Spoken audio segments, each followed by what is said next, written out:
We are joined by Ambassador Suresh Goel, former diplomat located in New Delhi, to discuss this further. Thank you very much for joining us. Ambassador, I want to get your thoughts on the Asian market plunging. Indian shares have opened up 5% lower today. As we've said before, Japan's Nikkei 225 has dropped by 6.3%. What do you think of this market turmoil in Asia?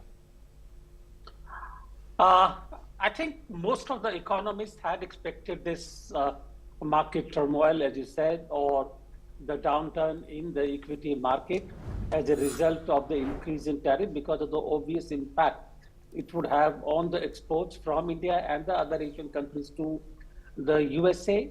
And as a result of the diminishing exports, the downfall in the exports, most of the industry would be affected, resulting in the investor confidence.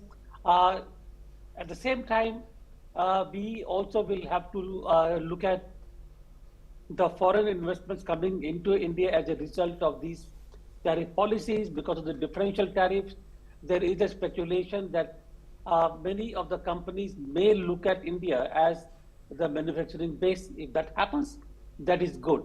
But in the short term, I expect that this downturn in the market is going to continue for quite some time. Till things stabilize, I would give it at least another 1 week or two till the tariff discussions of the tariff impact is more or less stable. So there we are. But at the same time, I would like to add one more thing. President Trump has poo-poohed the prospects of a recession as a result of his tariff policies.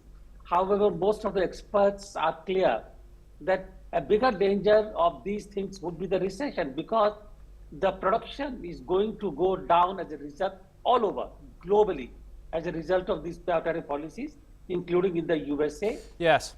And therefore, the consumption demand is going to go up. It's a problem. It's a huge problem.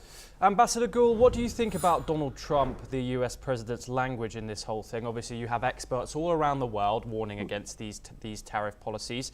And you see stocks also falling around the world, whereas Yes. Donald Trump still remains positive and consistent about how this is going to go. What's your thoughts on that? Nothing. I mean, he's the president. He has his own way of working. And he showed how he had calculated the tariffs on different countries. And when the people who know economics, when they looked at the calculation, the way he had calculated, they sniggered at it really. They didn't know how he could have really come to that kind of a conclusion. But he is the president and he has the capacity to take the decisions. He can go against any kind of economic advice. So there we are. We are in hands of some powers who have their own agenda and who are taking decisions, even if they do not have the full understanding of the impact of the decision. We will have to live with it now. Ambassador Suresh Goel, thank you for joining us. You are staying with us. We move on now. US President Donald Trump says peace talks are underway with Russia as the White House pushes for a resolution to the Russia-Ukraine war. Speaking aboard Air Force One, Trump told reporters that Washington is urging Moscow to stop the violence.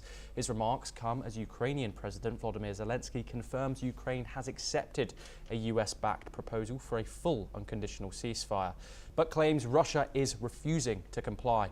Zelensky also criticized the US for what he called a weak response to a deadly missile strike in his hometown of Karavig, which killed 18 people, including 9 children. This is what the US president had to say. Припинення вогню то безумовне і таке, що взагалі не дозволяє знищувати життя. Україна погодилась на пропозицію Америки.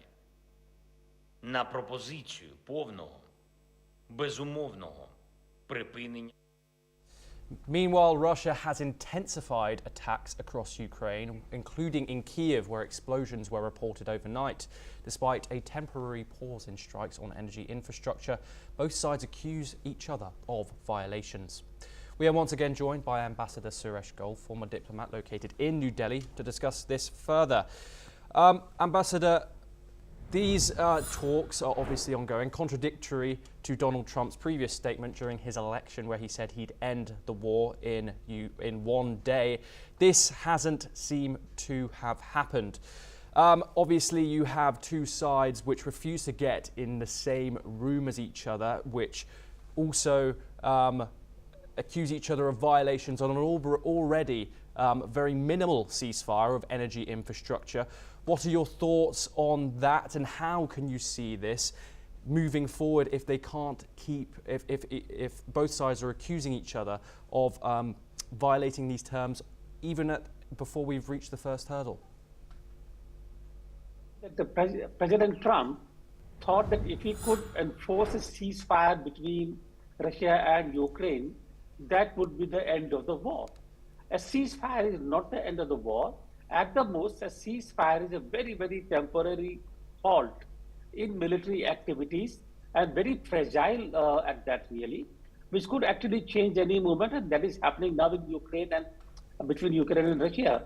Because the problem really here is, and I don't know whether President Trump understands it or not, that unless Europe is part of the negotiations, unless Europe is there to back the process, any process is going to remain very, very fragile. And here we notice that immediately after the ceasefire on energy infrastructure of the two countries, European countries, they got together and they decided to back Ukraine. And in a sense, that gave encouragement to Ukraine. And even though there are claims and counterclaims from both the sides about violations of ceasefire, and both the countries are doing it, there's no doubt about it really whatsoever, because nobody trusts each other. And unless there is a trust, or there is some kind of a trust in the processes which is going to follow, it is not going to stop. Whether President Trump claims 1 day, 2 days, or 7 days, unless Europe is part of the process, it is going to remain very volatile. Ambassador Gul, obviously we've seen the United States mediate this possible ceasefire deal, but President Zelensky also saw an attack on his hometown over the past couple of days, a very severe attack which led to the death of 18 people. The lack of response from the US angered him a little bit. He said he was grateful of other countries who did condemn the attack.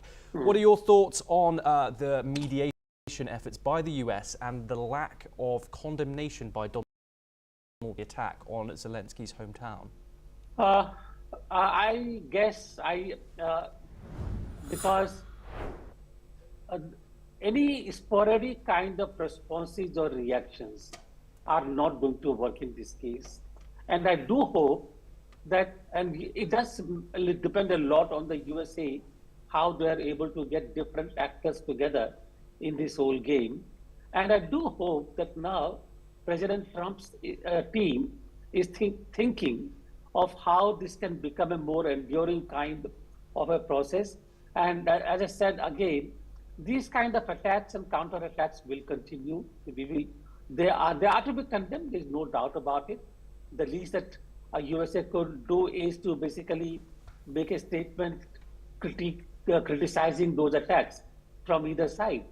But total silence from President USA clearly indicates that they think Russia is serious about the ceasefire and the process. I also hope that Russia is serious about this process, and I also hope that Ukraine is serious. But more than anything, I hope that Europe is actually serious about ending the war. Ambassador Suresh Goel, thank you very much for joining us. We move over to Europe now, where Marine Le Pen has vowed